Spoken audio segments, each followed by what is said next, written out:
नमस्कार सभी को, हमारे YouTube चैनल पे आप सभी का स्वागत है। अभी हम पढ़ रहे हैं भाग 5 अनुच्छेद 52 से 151 तक के सफ़र में। अब हम जानेंगे जो हमारा आर्टिकल 82 है। आर्टिकल 82 क्या कहता है? आर्टिकल 82 कहता है कि प्रत्येक जनगणना के बाद सीटों का समायोजन, मतलब जब हम 10 साल बाद या 11 साल बाद जनगणना करते हैं ना, फिर जो जनसंख्या होती है उन पे सीटों को घटाया या बढ़ाया जाएगा। लेकिन अब बात आती है जहाँ पे जो कुछ पॉइंट हुए थे 84वें संशोधन में। जब 84वां संशोधन हुआ था तब क्या हुआ था आपको बता दें, आपकी जानकारी के लिए, जो परीक्षा में बहुत ज़्यादा पूछा जाता है और परीक्षा में पूछा जाए तो आप सटीक उत्तर दें। अब जनगणना का भी एक नया आर्टिकल है, लेकिन सांसदों की सीट घटाने, अभी भारत में हमारे 545 के आसपास सीटें हैं जिसमें चुनाव होता है और लोकसभा सदस्य 545 हैं। अब इसमें सीटें बढ़ भी सकती हैं, 70 हो सकती, 600 हो सकती हैं। वो कैसे होंगी वो आपको बता दें। अभी हमारा प्रत्येक जनगणना के बाद सीटों का समायोजन है ना, ये हमारा आर्टिकल 82 कहता है। अब 10 लाख की जनसंख्या पर एक सांसद का प्रावधान, 10 लाख की जनसंख्या पर एक सांसद का प्रावधान किया गया था और वर्तमान परिसीमन पर आधारित 1971 की जनगणना पे, जो हमारी 1971 की जनगणना थी ना, वर्तमान लोकसभा सदस्यों पर आधारित है। अब 1971 की जनगणना जो हुई थी वैसा ही अभी हमारा चल रहा है, उसमें कोई बदलाव नहीं हुआ। इसीलिए हमारे वहाँ लोकसभा में 524 सीटों पर चुनाव होता है।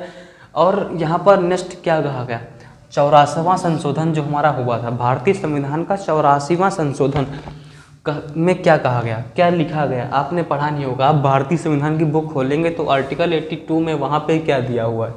भारतीय संविधान की बुक आर्टिकल 82 में 84वें संशोधन के बारे में बात की गई। 84वां संशोधन 2002 द्वारा सीट में परिवर्तन 2026 तक नहीं होगा। जो हमारा आर्टिकल 82 के अंतर्गत 84वां संशोधन हुआ, उसमें ये कहा गया कि 84वें संशोधन के अंतर्गत 2002 द्वारा सीट में परिवर्तन 2026 तक नहीं होगा। जितनी सीटों पर हमारा चुनाव चल रहा है उतनी सीटों पर चुनाव होता रहेगा और 2026 तक उसमें कोई बदलाव नहीं हो सकता है। ये 2026 दिया हुआ है मित्रों, तब तक 2026 तक कोई बदलाव नहीं हो सकता। फिर क्या कहा गया मित्रों, जब भी बदलाव किया जाएगा 2001 की जनगणना पर आधारित होगा। अभी क्या चल रहा है कि हमारा 2026 में जब सीटों का परिवर्तन होगा तो 2001 की जो जनगणना की गई थी उनके आधार पर सीटों में घटाव या बढ़ाव किया जाएगा, है ना। क्योंकि हमारे भारतीय संविधान में 10 लाख जनसंख्या पर एक सांसद का चुनाव होना है। अब हमारा सिटी सीतापुर ले लो, सीतापुर डिस्ट्रिक्ट में हमारे 9.5 लाख जनसंख्या है मान के चलो। अब वहाँ पर एक सांसद तो दे नहीं सकते क्योंकि वहाँ 50,000 लोग अभी भी कम है।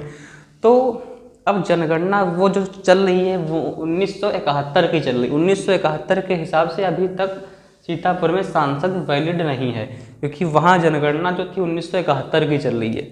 अब 2026 आएगा जब, फिर वहाँ पे थोड़ा परिवर्तन किया जाएगा, फिर वहाँ जनगणना 2001 की ले ली जाएगी।